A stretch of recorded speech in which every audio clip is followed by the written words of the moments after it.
Le grand Mopa Orbeta les 11. Hein. Les 11, hein? Les 12. Orbeta les 11. Orbeta les 12 à Bruxelles. Donc, force à lui. Et les 11 le roi de la forêt Orbeta, force à lui aussi. Très bien. On a Bisso Orbeta, Fali Orbeta les 2. Et les 3, force à lui. Très bien. Fabregas à Orbeta en Espagne, si je ne me trompe pas. En Espagne, Fabregas maestro. Et là,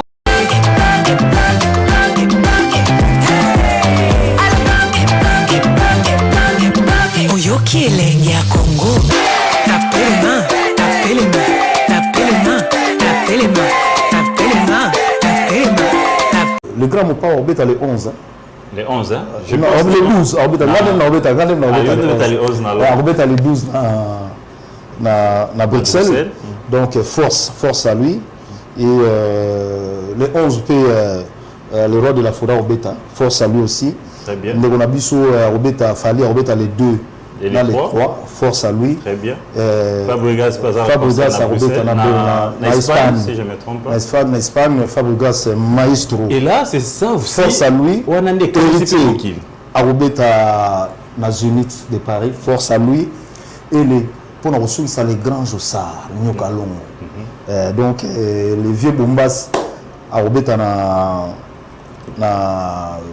na Zénith de Paris, donc rendez-vous, je pense qu'il y a un mois avant. C'est récent, donc...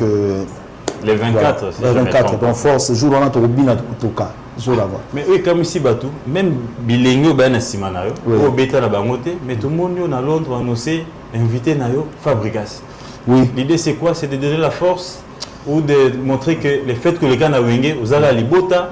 C'est quoi l'idée? Non, c'est mon esprit est comme ça, l'esprit n'a pas ouverte, n'a très ouverte. Donc un esprit ouverture. N'a très ouverte. Donc, là, il y a un petit Fabregas, il y a bon patron Limbisanga na petit à la télévision. C'est mon petit frère, mais c'est mon collègue, excuse-moi.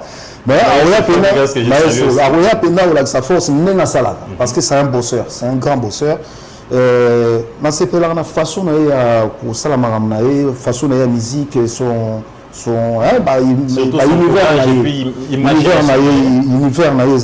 C'est que vous voulez dire que prochaine prestation, tu comme un peu bien si ancien coéquipier non Fali, ancien coéquipier non héritier, il n'y a pas de problème, il n'y a pas de problème. Musique est sans frontières. Pourquoi pas ne pas travailler? Ça, c'est pas un problème. C'est aussi envisageable dans les futurs. Oui. C'est essentiel, gars, que non pour soi. Moi, ça va, on travaille. Donc, si chacun ramène quelque chose chez lui, voilà, c'est la musique, c'est comme ça en fait. Mais une autre question qui me passe, qui me traverse l'idée. Tant on a ma fait rigola, on a extrêmement bonne émission. Tant on a Fongoli, on a Moni, puis à son âme, Papa Wimba. Kourou, il y a Maman Laura. Et dans ma tante, on a vu que son âme repose en paix, Albert Mavungu, pour ça qu'on a fait ce dernier hommage. Et on a vu Madame Anne-Marie. Maman Marie-Laure. Madame Marie-Laure. On a eu pour échanger un peu dans Papa Wemba, tout ça. C'est Lincoln. 10 années au-dessus les cas.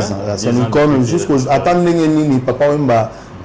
À collapser déjà sur le pot. Donc, tous en avez pour la libérer. Très bien. Je rappelle que Nathalie extrêmement quoi.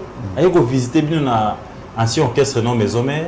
Tant que Yembi a balu Nathalie ancien patron lobby. Ah les petits poissons deviendra gras. Voilà c'est quoi donc boudé dans le lobby. Oh là il a beaucoup d'années. Oh anecdote. Tu sais. C'est quoi jour on concert on est tamagi na invest. Ouais. C'est quand on est à la kaka. Vinconi a binanga tant on bien ayo zone ko papa Wemba ils ont tindika bien. OK. So beaucoup la mona est déjà azongisima azoningana. Beaucoup la zongisima. Ça dégaga. D'ailleurs on se micro boy. Maman la bêtise. Petit un poli. Petit un gars mara micro papa. Micro beleza au moniteur. Lobby la mosiko. Non, la bien, nous avons la ravia, on y attend les sous-ça. Les petits poissons deviendront grands. Donc, et ça la ronde. Et puis ça, encouragement ou le petits poissons deviendront grands. Petits poissons, et soit vendu. Une prophétie. Prophétie. Et après Paix à son âme, Papa Wemba. Paix à son âme, Papa Wemba. Et puis Papa Wemba, belle la pensa que non, na disque na donc ils ont pendant mes honneur moko un grand icône comme Papa Wemba. De l'autre temps en Afrique, tout autant ba Papa Wemba, tout autant ba Salif Keita, tout autant ba Likolo. Donc ils ont vraiment ils ont honneur wana ti lelo na za fier. Très bien. Na za très fier non. Après un autre extrait, je tombe sur Papa Chéri, Binadama que je salue aussi, mon cool. Papa Chéri, alors mais là il fait Renébec parce que le jour que Kaloudi était occupé, faire à Boaka, nous comprenons que faire un talent et un avenir dans la musique. Est-ce qu'aujourd'hui, faire Gola na Ngwende a commis? Aujourd'hui, Babengo Empereur et Rumba, les padres, l'homme qui amène la rumba, le petit Nangaï Gouf, le Gola au bon port.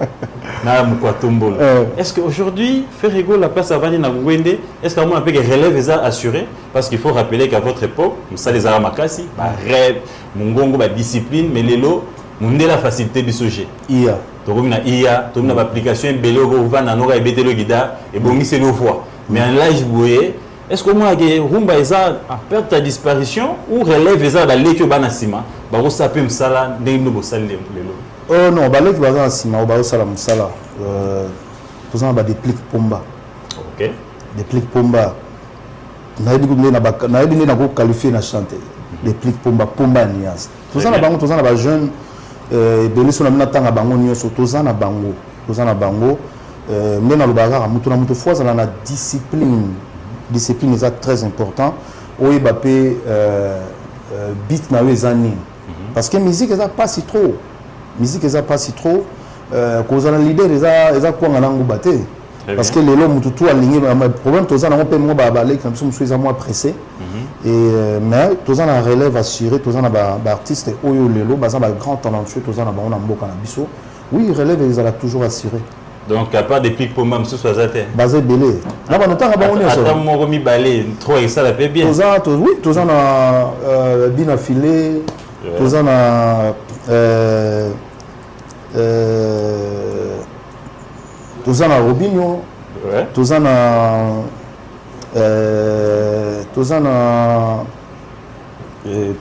Samoya Mawa, il y a Jet Set, il y a Papa Hervé. En tout cas, hier soir, accident et salami na Nzela aéroport, précisément na Kingasani. Artistes et musiciens, il y a Jet Set, il y a Papa Hervé qui déjà hier na aéroport pour bazo vol na bango, bakende na niveau aéroport pour na consort na bango, il y a munene, il y a événement comme pas possible, le 4 avril 2026 na ING Arena. Oyo batutu bazozela oyo batutu basi basombi babiye basombi bilamba basombi bongisi déjà quand nde ezalaka na niveau ya Europe mais toi na sangwa mawa au moment oyo ba musiciens bazalaki déjà na aéroport bino tout oyebi ke ndenge ezalaka ba DG tout ya ba orchestre songolo pakala to cité awa te pona koboya polémique ndenge ezalaka ke ba DG tout ya ba orchestre bazalaka bango nde bazalaka na charge ya ba passeport ya ba musicien tout ya ba orchestre. Et ça là qui est un musicien avancé qui na niveau déjà il y a Njili international pour nous recevoir vol na bango ko kende na Europe pour nous se préparer pour na concert les le 4 avril 2026 et ça li que DG Polo azad DG Polo ya Jet Set il y a Papa Hervé il y a Tikala qui Sima na ba danseuse y compris na grande sœur nangai Virginie Manganga force à toi yaya bango ba Tikala qui bazala qui ensemble Nanzela, Virginie Manganga, danseuse tout ya Jet Set, y compris na DG Polo, DG ya Jet Set, bango pe bazala qui na en route vers l'aéroport pour voyager. Malheureusement, bazwaki li kama ya munene ya accident. Oyo ezui bango na niveau ya Nanzela na Kingasani pour bamande ko kende vers l'aéroport pour voyager, ba kende na niveau ya Europe. Na minute otozoloba Markaouzi Damba il azalaki na passeport na ye na maboko na minute aza déjà na niveau ya Europe na yebi ka ça la bino pe vidéo assez à côté qui a dit que Marc Aouiz a côté sous Schengen qui a dit que Marc Aouiz a 10 ans il y a interdiction il y a niveau il y a Schengen. Enfin félicitations à Marc Aouiz Damba où il y a déjà na niveau il y a Europe. Et puis sango ya mawa o eza DG Polo aza DG ya Jet Set ndenge tosola na bino sikoyo lelo toza samedi azwaki likama vendredi na butu aza gravement na hôpital aza entre la vie ou la mort nzamba bomba ye place aza akanisa bolamu na ye apesa ye makasi akanisa ta ba bienfait na ye mutu na mokila kokaka te mutu na mokila azalaka kaka na mabe te mutu pa azalaka na bolamu me nzamba tala mabe na ye tatalaka bolamu na ye asunga ya bikisa ye biso en Afrique na Congo actuellement na RD Congo boyebi makambo ngo ezalaka mutu asali accident mutu akufi mutu akutani na ka ya accident olende kwa ya kosunga ndeko nde bandeko nde bazoya koyiba nanu bandeko avant ba sauver bato ka ya accident o esalamaki ya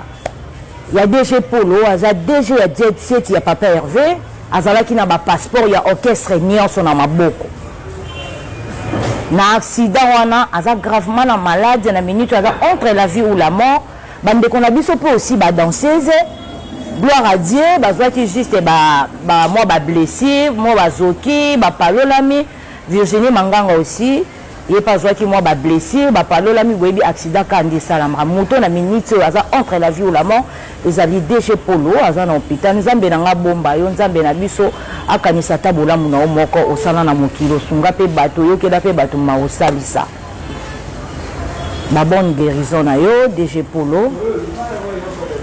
Actuellement, non lobana notez ma passe, comprenez mon émotion. Ma passeport tout au DG pour la Zaraki, bon pas tout loba tout est que ma passeport au DG pour la Zaraki nango na minute ezo mona na lisulte sango ya pasi koleka. Ma passeport quelque ma passeport au DG pour le ya Jet Set Zaraki nango actuellement na minute ezo mona na lisulte. En tout cas ndenge asalaki accident wana amiyebi te ndenge kongola azalaka soki moto asali accident oleya kosauve aye nanu koyiba nayebi te soki mpe bamisusu basalaki bavideo en tout cas toyebi te na minute oyo DG Paul aza gravement malade et aza gravement na hôpital à cause accident ya lobi bandeko badanseuse bazokaki Virginie Manganga oyo mpe ye mpe alingaki assister na concert ya ING Arena oyo ezobeta le 4 awa. En tout cas, le long de Batouanga Bakende Koyamba, on a niveau aéroport parce qu'aujourd'hui c'est les 20 ou les 21, il y a Djoma Sam. Aujourd'hui c'est les 20 ou les 21. Les 21, on est Batouanga Bakende Yamba, on a niveau ya Europe, il y a Bakomi pour se préparer pour les 4 consorts na Bango. Bandeko Oyo tout, na lié Oyo accident Salamaki Lobi na Boutou. Il y a DG Polo, il y a Jet Set, na ba danseuse na biso ya Jet Set. Ba oyo tout. Ba romona ba passeport il y a ba danseuse na biso, il y a ba artistes et musiciens, ba quelques artistes et musiciens na biso et puis na iya ilus voilà na passeport ya ilus pe ezate kendaki. En tout cas bandeko tout. Ba romona ba passeport il y a quelques danseuses na biso ya Jet Set. Quelques artistes et musiciens na biso ya Jet Set boyo kamawa bo contacter bureau ya Jet Set atawa koyo kamawa moni numéro nangeza affiché wana so bo contacter ngai na koya ata ba passeport ya pamba so tolobi ba mbongo ba téléphone toke musika ata ba passeport ya pamba ko bandeko na biso bakende kobeta événement na bango malamu eleka malamu. En tout cas azozanga maloba esali pasi na minute o bagauloise na kokaki jamais olekisa information oyo boy il faut na ya ko alecter bagauloise gladiateur bayo tout non seulement bagauloise te gladiateur te bayo tout ya la bonne musique en tout cas bandeko tout place boza na niveau na ya Kinshasa awa ndeko ayebi ke bon ya ba artiste et musicien una ba danseuse ya jet set ezo se retrouver na maboko na bino na accident o salamaki hier s'il te plaît pour l'amour du Seigneur place nyonso bokota la message oyo place nyonso bokota la émission oyo place nyonso bokota la vidéo oyo en tout cas bo contacter numéro ya jet set ou bokota la vidéo ou bo contacter ta numéro nanga na récupérer ta ba passeport ya batu ezonga papa Hervé asali mingi na mboka na biso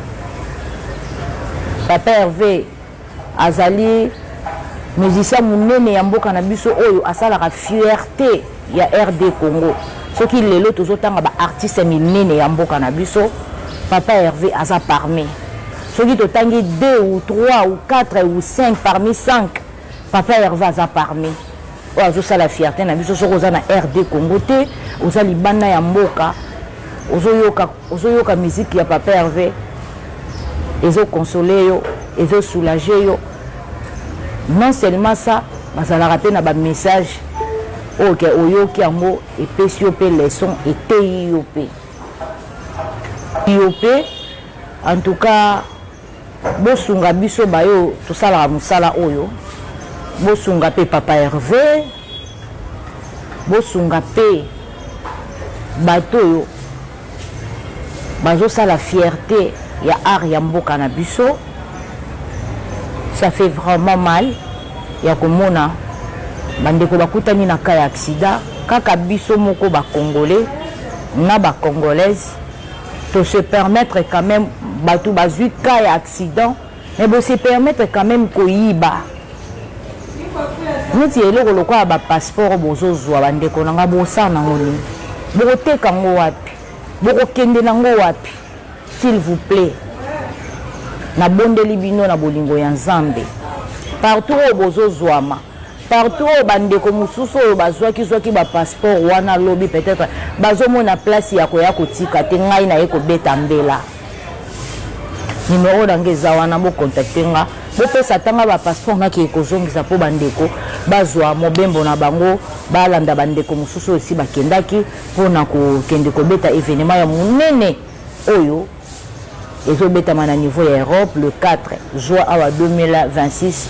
na ING Arena s'il vous plaît toyebi ke mokili tozalaka lelo esimbi lobi ekosimba te eza normal eza loi ya nature mais na ka oyo ya accident boyibi ba passeport bokena ba passeport po bosala nango nini congolais congolaise oyo to azalaki na lié ya accident ya ba artiste ya jet set salamaki en tout cas ngai yaya na bino mama na bino ndeko na bino sœur na bino petite sœur na bino belle sœur na bino koko na bino mwana na bino na bondeli bino tout bayo tout bozalaki na lieu ya place accident salamaki ya DG Polo oyo aza DG ya jet set ya évoluera pembeni ya